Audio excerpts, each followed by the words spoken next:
जय हो मैया, जय हो मैया, जय हो मैया।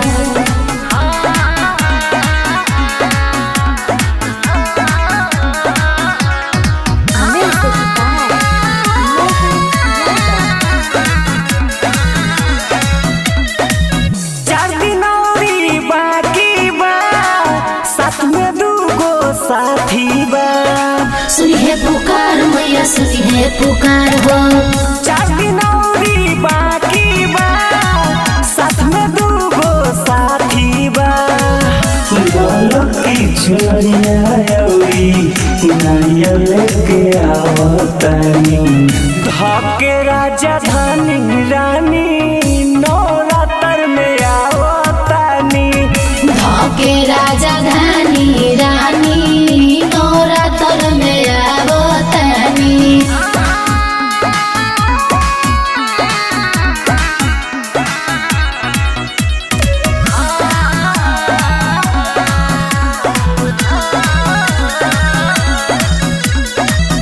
छोड़ दा तू चिंता फिक्रिया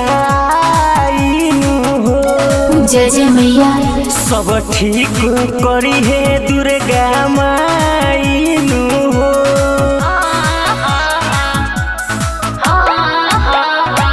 कलिहा पूजा सकेरी हो, आबे में होखी जदी देरी हो। गलती तो हमरे बाटे, बतियाई मानतानी।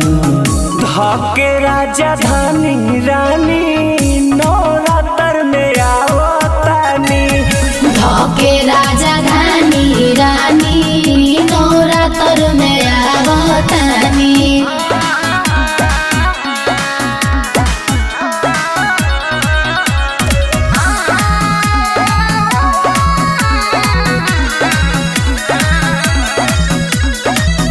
लकी राजा किशोर सेवका को ताटे हो।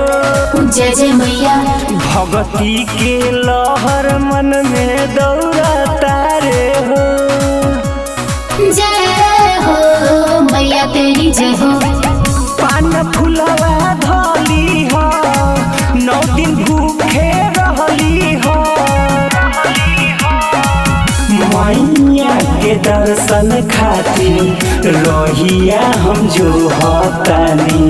धके राजा धानी रानी नवरात्र में आवतानी। धके राजा धानी रानी नवरात्र में आवतानी। रिकॉर्डिंग स्टूडियो ढाका।